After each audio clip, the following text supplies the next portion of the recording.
give a chemical test to distinguish between each of the following pairs of compounds. Distinguished, তাই তো? কার কার মধ্যে? Ethylamine আর aniline. ইথাইলামিন, আর aniline. Aniline. অপর তুমি এদিকে আসো।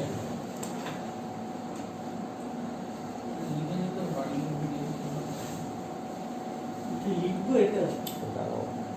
হ্যাঁ, এটা ইথাইলামিন তো?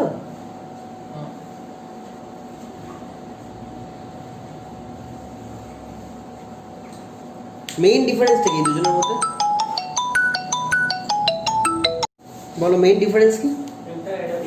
একটা অ্যারোমেটিক অ্যামিন, একটা অ্যালিফ্যাটিক অ্যামিন। কোনটা রেজোনেন্স করবে? আচ্ছা, কোনটা রেজোনেন্স করবে দুটোর মধ্যে? কোনটা রেজোনেন্স করে? অ্যানিলিন। যারা রেজোনেন্স যত বেশি করে তারা কালারফুল হয়। তার মানে এরা কোনো রিয়াকশন করে একটা কালার জেনারেট করবে যেটা এ করবে না। সেই রিয়াকশনটার নাম বলা হয় অ্যাজোডাই টেস্ট। অ্যাজোডাই, ডাই মানে কালার, জানো তো?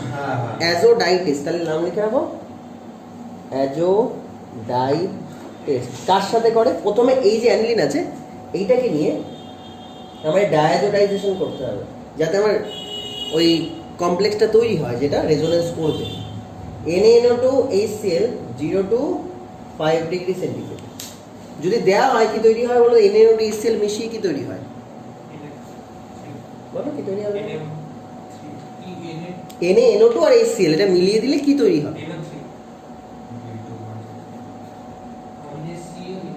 Plus HNO2। এবার HNO2 কে তুমি এইভাবে লিখবে, N double bond O OH লেখা যায়। আমি কেন লিখলাম? এখানে দেখো দুটো হাইড্রোজেন আছে, এখানে অক্সিজেন আছে, বেরিয়ে যাবে না? তাহলে আমার কম্পাউন্ডটা যেটা ফর্ম করছে, অ্যাজো মানে বোঝো? অ্যাজো মানে নাইট্রোজেন। এই যে বলছি না অ্যাজোডাই টেস্ট, নাইট্রোজেন দিয়ে কালার তৈরি করবো আমরা। তাহলে এখন N আছে, N এর সাথে কি আছে? ডবল বন্ড N, তার সাথে OH। এটা কি অ্যাসিড মিডিয়াম না বেস মিডিয়াম? অ্যাসিডের ফার্স্ট স্টেপে অ্যালকোহলের সাথে কি হয়? অ্যাসিড যদি অ্যালকোহলকে ফার্স্ট স্টেপ কি হয়? একদম প্রথম থেকে পড়ছি, প্রোটনেশন। তাহলে OH-টা যেটা আছে সেই H কে ধরে নেবে না, সেটাকে কি বলবে? প্রোটনেশন। প্রোটনেশনের পরের স্টেপ কি? ডিহাইড্রেশন। ভেরি গুড, তোমরা জানো। তাহলে প্রথমবার যদি প্রোটনেশন, আমি আর মুছছি না এখানে, মানে এখান দিয়ে আর লিখছি না, তাহলে OH-টা কি হয়ে যাবে? OH2+। তারপরে এবার কি হবে? ডিহাইড্রেশন। তোমরা জানো এটা, হ্যালো, একদম প্রথম চ্যাপ্টার থেকে পড়ে আসছি। তাহলে এই জলটা এখান থেকে বেরিয়ে গেলে কি হবে? জলটা ডাইরেক্ট বেরোবে না, বন্ড এখানে এসে ধাক্কা দিলে জলটা বেরোবে। তাহলে দেখো, ভালো করে দেখো, কাজ কিন্তু হয়ে গেছে। জল বেরিয়ে গেল, আর এটা কি এলো? এখানে এলো ট্রিপল বন্ড। আর যদি ইলেকট্রন দেয় তাহলে কি চার্জ হয়? প্লাস না মাইনাস? যে ইলেকট্রন দিয়ে দেয়, দেখো নামটা দেখো, বেনজিন। নাইট্রোজেনকে কি বলা হয়? অ্যাজো। কটা নাইট্রোজেন আছে? তাহলে কত অ্যাজো বলবো? আর প্লাস থাকলে কি হয়? কি লাস্টের নাম কি হয়? IUM। তুমি জানো CH3 প্লাস কি বলা হয়? সি এর মাথায় প্লাস মানে কার্বনিয়াম, কার্বনের পাশে IUM। কথা বোঝা গেছে? তাহলে ডায়াজোর পাশে আছে, তাই জন্য এটাকে বলা হবে, এটা আর খুব ইম্পর্টেন্ট জিনিস, বেনজিন ডায়াজোনিয়াম। এবার কি সল্ট বলতে কি আছে? Cl-টাই তো আছে। তাহলে বেনজিন ডায়াজোনিয়াম ক্লোরাইড, এটা বিশাল ইম্পর্টেন্ট, এটা তোমাদের ল্যাবেও করাবো। তাহলে বেনজিন ডায়াজোনিয়াম সল্ট হয়ে গেল, অলরেডি কালার বানানোর মতো এটা জায়গায় পৌঁছে গেছে। এর সাথে কি দিতে হবে? একটা ফেনল দিতে হবে। ফেনল দিলে কি রিঅ্যাকশন হয় লাস্ট স্টেপে দেখো। তাহলে ফার্স্টে আমরা যে অ্যারোমেটিক অ্যামিন আছে তার উপরে কি করলাম? ডায়াজোটাইজেশন। এই প্রসেসটাকে বলা হয় ডায়াজোটাইজেশন। ডায়াজোনিয়াম সল্ট বানিয়েছে, বানানো হয়ে গেল। কি করতে হয়েছে? শুধু NaNO2HCl আর 0 থেকে 5 দিতে হয়েছে। এবার অনেকে না 0 থেকে 5 লিখবে না, সে 0 পাবে। কেন? 0 থেকে 5 যদি না রাখো, ভালো করে বোঝো, এখানে কি কি গ্যাস আছে? Nitrogen gas. উড়ে যাবে। আমি যদি 5-এর উপরে নিয়ে যাই, বরফে না রাখি, তাহলে এই গ্যাসটা উড়ে যাবে আর ডায়াজোনিয়াম পাবো না, রিঅ্যাকশন হবে না। তাহলে 0 থেকে 5টা কিন্তু খুব ইম্পর্টেন্ট, এটা যে লিখবে না মার্কস পাবে না। ঠিক আছে, এবার আমি কি করছি? ফেনল নিচ্ছি।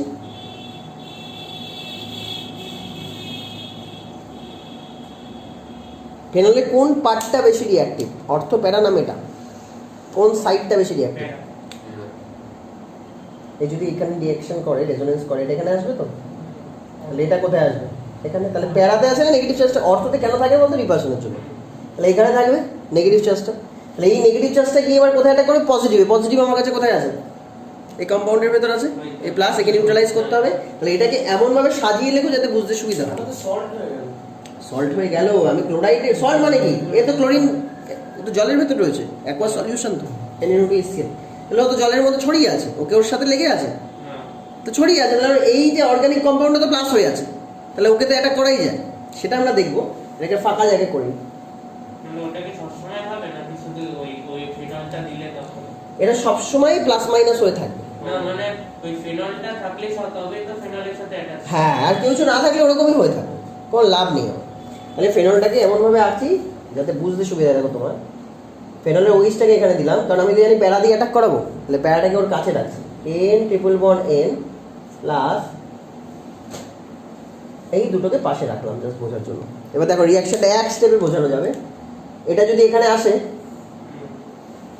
এটা কোথায় আসবে, এখানে। এটা কোথায় আসবে, এখানে এসে নাইট্রোজেন অ্যাটাক করবে, এটা চলে আসবে, অ্যাটাচ হয়ে গেল। এবার দেখো এখান থেকে এত বড় একটা রেজোনেন্স পাবে, তাই এটা কালারফুল। কি কালার দেখায়, রেডিশ অরেঞ্জ কালার। তার আগে বুঝে নাও, এই ওয়েসটা যত তাড়াতাড়ি না রিয়াক্ট করবে, ওটা যদি ও মাইনাস হতো, ইলেকট্রন ডেন্সিটি ভালো হতো। ওইচের জায়গায় যদি ও মাইনাস করতে পারতাম, ভালো হতো। তাহলে আমি কি দেবো, অ্যাসিড দেবো না বেস দেবো?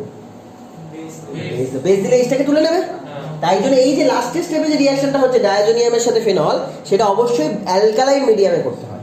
তাহলে অ্যালকালাইন মিডিয়ামে করলে কি হবে, এটা ওটা। তাহলে আমি এখন কি লিখবো, এখান থেকে আমাদের তো এটা লিখে দেখাতে হবে, এটা তো বোঝাচ্ছিলাম। এগুলো মেকানিজম তো পরীক্ষায় দিতে হবে না, পরীক্ষায় বলতে হবে যে ডায়াজোনিয়াম পেয়েছি, কিভাবে ডায়াজোনিয়াম পেয়েছি দেখেছো, এটার সাথে এটা দিয়েছি, ডায়াজোনিয়াম পেয়েছি। এই মেকানিজমও দেখাতে হবে না পরীক্ষায়। আমি তো আজকে বোঝানোর জন্য বলছি, নাহলে তোমরা ভাববে মুখস্থ করতে হচ্ছে, মুখস্থের ব্যাপার নেই। তাহলে এটার সাথে NaOH দিলাম, ডায়াজোনিয়াম হলো, তার উপরে কি দেবো, কোন মিডিয়ামে, শুধু লিখে দেবে অ্যালকালাইন, আর কিছু না। বা NaOH KOH দিলাম, ওটা হ্যালো অ্যালকেন চ্যাপ্টারে পড়েছি, অ্যালকোহল চ্যাপ্টারে পড়েছি, তাই তো বললাম। অ্যামিস মানে তুমি ভেবো না আলাদা কিছু পড়বো, ওই চ্যাপ্টারেরই রিলেটেড জিনিস, লাস্ট চ্যাপ্টার তো। এগুলো দেখবে ম্যাক্সিমাম জিনিস আমার অন্য চ্যাপ্টারে পড়ানো হয়ে গেছে, তো বলতে গেলে আমাদের অর্গানিক হয়ে গেছে, শুধু ওই কিছুটা রিভিশন দিলে বোঝে। তাহলে এই দুটো টাচ হবে, অ্যাটাচ হবে। অ্যাটাচ হলে কিরকম দেখতে হয় দেখো তো, কম্পাউন্ডটা তোমরাই বলো। ও নাইট্রোজেন, নাইট্রোজেন, ও মাইনাসই রাখি, কারণ বেসিক মিডিয়ামেই তো রেখেছো। এবার দেখো রেজোনেন্সটা কত বড় রেজোনেন্স হয়। এটা এখানে আসবে, এটা কোথায় যাবে, এটা এখানে, এটা এখানে। দেখো বুঝতে পারলে কত বড় রেজোনেন্স। তাই জন্য এটা কালারফুল। কি কালার,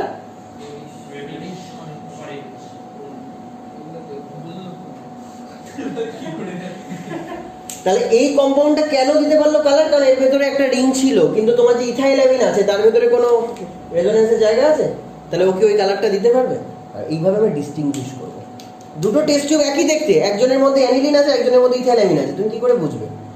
দুটো থেকে একটু একটু করে নিয়ে ডায়াজোনাইজেশন করো, করে ফেনল দিয়ে দাও অ্যালকালাইন মিডিয়ামে, একটা কালার দিয়ে দেবে রেডিশ অরেঞ্জ, একটা কিছু দিতে পারবে। বুঝে গেছে? এইটা অ্যাপে চলে যাবে, অসুবিধা নেই, এখন টোকার দরকার নেই, টাইম নষ্ট হবে। অ্যাজো ডাই কেন, অ্যাজো কেন, নাইট্রোজেন রিলেটেড, ডাই কেন, কালারফুল। কথা বোঝা গেছে? এটা আরেকটা নাম হচ্ছে ডায়াজোনাইজেশন বলা যায়, অ্যাজোডাইটেস, কাপলিং রিঅ্যাকশন বলা হয়। কেন, দুটো দুটো জুটছে তো। এর আরেকটা নাম কি, এর আরেকটা নাম কি,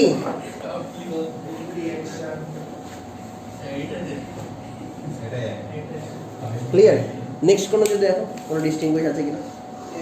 এটা জিনিসটা ভালো লেগেছে তো, বুঝে গেছে তো? এক্সামে কোনো মেকানিজম, কোনো অ্যারো লাগবে না, শুধু তিনটে জিনিস লাগবে, এটা NaNO2 ফেনল অ্যালকালাইন, ব্যাস প্রোডাক্ট লিখে দেবে, হয়ে যাবে। ঠিক আছে, নেক্সট বলো।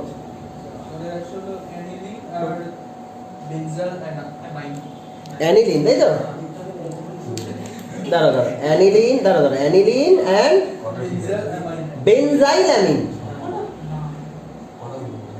স্ট্রাকচার রাখলেই পেরে যাবে, এটা তুমি স্ট্রাকচার রাখলেই পেরে যাবে। অ্যানিলিন তো দেখলে একটু বলো, বেনজাইল গ্রুপ কোনটাকে বলা হয়? বেনজাইল গ্রুপ বলা হয় বেনজিনের সাথে যদি CH2 থাকে, সেটা বেনজাইল। এবার হচ্ছে NH2 বেনজাইল অ্যামিন। বলো কোনটা অ্যারোমেটিক, কোনটা অ্যালিফেটিক, নাকি দুটোই অ্যারোমেটিক?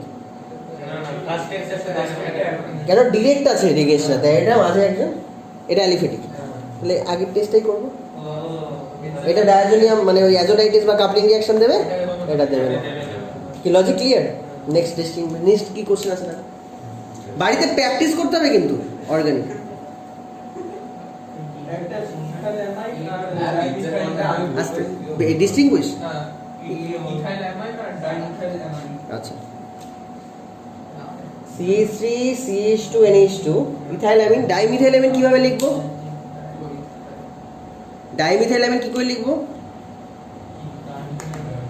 স্ট্রাকচার বলো। অ্যামিন মানে নাইট্রোজেন, ডাইমিথাইল মানে এপাশে একটা মিথাইল এপাশে একটা মিথাইল আর একটা ভ্যালেন্সি কমপ্লিট করার জন্য হাইড্রোজেন। কত ডিগ্রি এটা? এটা 1 ডিগ্রি অ্যামিন একটা টেস্ট করে, যেটা আমরা হ্যালো অ্যালকেন চ্যাপ্টারে অলরেডি পড়ে নিয়েছি। কারো মনে আছে? 1 ডিগ্রি অ্যামিন একটা ভালো টেস্ট করে, খুব পয়জনাস একটা স্মেল দেয়। টেস্টের নাম মনে আছে? বললে হয়তো তোমাদের মনে পড়ে যাবে। টারবাইল অ্যামিন টেস্ট নাম শুনেছো? মনে করে দিচ্ছি ধরো। ইথাইল অ্যামিন আছে, বুঝিয়ে দিচ্ছি কি করে। ইথাইল অ্যামিন আছে, তার সাথে ক্লোরোফর্ম দিতে হবে। কেন এটা হ্যালো অ্যালকেন চ্যাপ্টারে আছে? ক্লোরোফর্মের ডিস্টিংগুইশে ওটা কাজে লাগে। ক্লোরোফর্মের সাথে একটু কেওইস দাও, দিয়ে অ্যালকোহল, পছন্দের জিনিস, হিট করবো। তাহলে কি জেনারেট করবে ভালো করে বোঝো। কতগুলো ক্লোরিন আছে এখানে? কতগুলো ক্লোরিন আছে? তাহলে 3টে ক্লোরিনকে বাইরে বার করার জন্য আমার কি লাগবে? 3টে কেওইস, 3টে KCl হয়ে যাবে। কতগুলো ওইচ হলো? কটা ইচ আছে? 3টে। তাহলে 3টে জল হয়ে বেরোবে। তাহলে 3টে জল, 3টে KCl। আর কি পড়ে আছে সেটা লিখে দাও, খেলা শেষ হয়ে যাবে। আর কি পড়ে আছে? CH3 N শুধু C NC। আইসোসায়ানাইডের গন্ধ খুব বাজে হয়, পয়জনাস ওটা, 100 পয়জনাস, তার পাঞ্জেন্ট স্মেল। ঠিক আছে, পয়জনাস না, মারা যাবে। ক্লিয়ার? তাহলে এই গন্ধটা কোথায় পাওয়া যাচ্ছে? কত ডিগ্রি অ্যামিনে পাওয়া যাচ্ছে? 1 ডিগ্রি। কারণ এই দুটো হাইড্রোজেন থাকার জন্য এটা হয়েছে। কিন্তু এখানে তো একটা হাইড্রোজেন আছে, 2 ডিগ্রিতে এই টেস্টটা দিতে পারবে না। কেন? নাইট্রোজেন, এই দেখো NC এর ভেতরে কটা বন্ড আছে জানো তো? আর একটা নাইট্রোজেন লোন পেয়ার দিয়ে এখানে দিয়ে থাকে, এরকম মানে 3টেই থাকে, প্লাস মাইনাস। কিন্তু এখানে তো দিতে পারবে না সেটা, কারণ অলরেডি দুটো হাত বন্ধ মিথাইলের সাথে। তাহলে কার্বন, হ্যাঁ হতে পারে তো, এটা লোন পেয়ার হয়ে থেকে যাবে। এটা প্লাস লোন পেয়ার মানে এখানে একটা মাইনাস, এরকম। এত কিছু লেখে না, তুই তো এইচএস এর জন্য এত কিছু লেখে না। হ্যাঁ জয়েন্টে এত কিছু লিখতে হতে পারে, বাট এইচএস এ তুমি এইটুকু লিখবে, CH3 CH2 NC, আর কিছু বলার দরকার নেই। ভেতরে কটা বন্ড বুঝে যেতে হবে। তুমি দেখো না, এটা বুঝে নাও কি করে হচ্ছে। নাইট্রোজেনের ভ্যালেন্সি কমপ্লিট আছে, কার্বন দুটো দিয়েছে বন্ড, তাহলে দুটো পড়ে আছে। এবার নাইট্রোজেন ডোনেট করবে, কারণ নাইট্রোজেনের ডোনেশন ক্যাপাসিটি বেশি, কারণ nitrogen is more basic than carbon. কেন বলো তো? কার সাইজ ছোট, কার্বন না নাইট্রোজেন? পিরিয়ডিক টেবিল বসে না এরা, পিরিয়ডিক। আরে দেখো, বোরন, কার্বন, নাইট্রোজেন, অক্সিজেন, বাঁ দিক থেকে ডান দিকে গেলে সাইজ কি হয়? তাহলে সবচেয়ে ছোট কে? নাইট্রোজেনের কাছে 2টো ইলেকট্রন, কার্বনের কাছে 2টো ইলেকট্রন, কিন্তু কার কাছে ডেনসিটি বেশি? কারণ নাইট্রোজেন সাইজে ছোট, তাহলে ওর দেওয়ার ক্যাপাবিলিটি বেশি। বুঝতে পেরেছো? দুজনের কাছে, ধরো তোমাদের দুজনের কাছে সমান পরিমাণে কয়েন আছে, কারো কাছে ছোট পকেট আছে, কারো কাছে বেশি বড় পকেট আছে। কার থেকে, কার পকেট থেকে জিনিসটা বেরিয়ে যাওয়ার চান্স বেশি? এক্স্যাক্টলি সেরকম। নাইট্রোজেনের সাইজ ছোট, তাই ও দুটো ইলেকট্রনকে নিজের কাছে ধরে রাখতে পারে না, ওটা বেরিয়ে যায়। আর যারা ইজিলি ইলেকট্রন বের করে দেয় তারা মোর বেসিক হয়, মোর ডোনেটার অ্যাটম। তাই জন্য নাইট্রোজেন এখান থেকে ডোনেট করবে, কোথা থেকে কোন দিকে? নাইট্রোজেন এখান থেকে ইলেকট্রন এদিকে ডোনেট করবে। যে দেয় তার মাথায় কি চার্জ হয়? আর যে নেয়, তাহলে একটু আগে আমি তোমাদের তাই দেখালাম, বন্ডটা তো হবেই A plus A minus. Logic বোঝা গেছে? আর পরীক্ষায় এইচএস এর জন্য এর থেকে বেশি লেখার দরকার নেই, জয়েন্টের জন্য লিখতে পারো। এটাকে কি বলে? আইসোসায়ানাইড। ক্লিয়ার? নেক্সট কোশ্চেন বলো। করি আর 5 মিনিট করি, 20 মিনিট একটা ক্লাস করলে ভিডিওটা ছাড়তে ভালো লাগবে। আর 5 মিনিট বল। আচ্ছা যে কোনো একটা বলো, যে কোনো একটা ট্রান্সফরমেশন বলো, যা খুশি বলো তুমি।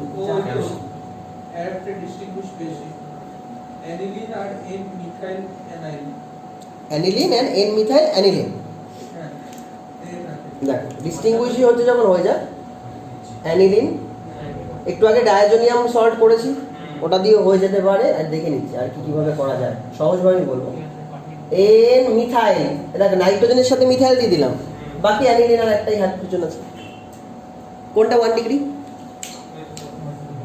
কোনটা 1 ডিগ্রি? এটা 2 আমি কার্বিলামিনই করে দিই, আমাকে অত বড় ডায়াজোডাইজেশন করতে হবে না।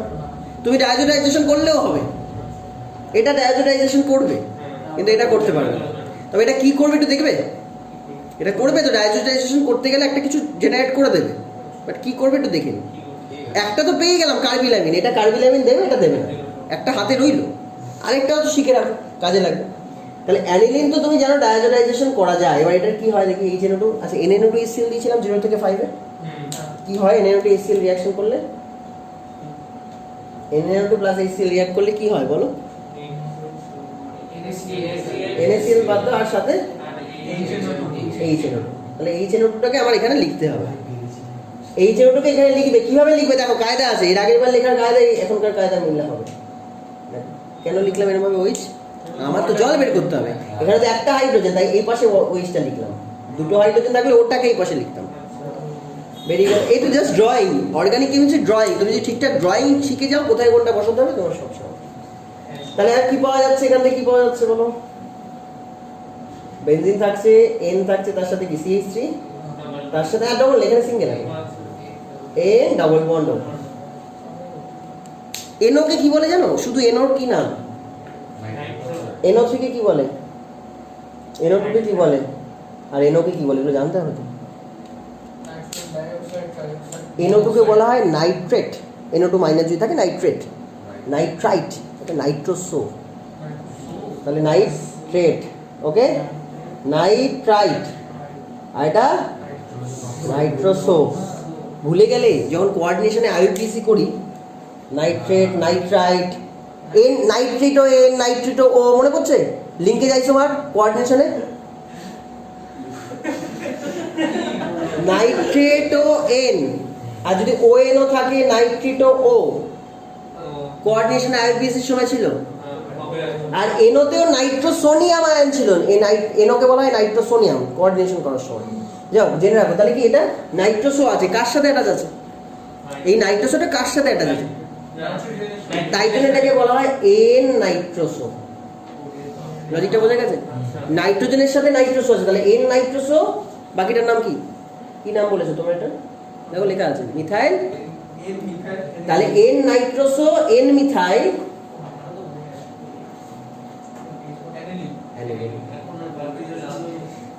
মিথাইলটাকে এই পাশে লিখতে হবে, কেন? অ্যালফাবেটিক্যালি তো, অ্যালফাবেটিক্যালি কোনটা আগে, মিথাইল না N? MNOP তো, তাহলে N methyl N nitroso aniline. এই কম্পাউন্ডের কালার কি হয়? এটা একটা oil, yellow colour, yellowish oil. তাহলে এটাও একটা কালার দিচ্ছে, কি দিচ্ছে? ইয়েলোইশ অয়েল জেনারেট করে দিচ্ছে। কত ডিগ্রিটা? 2 ডিগ্রিটা। আর 1 ডিগ্রিটা কি কালার দিল?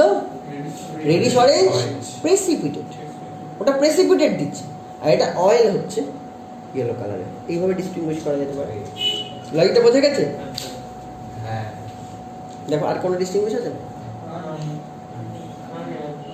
থাকে এটুকু।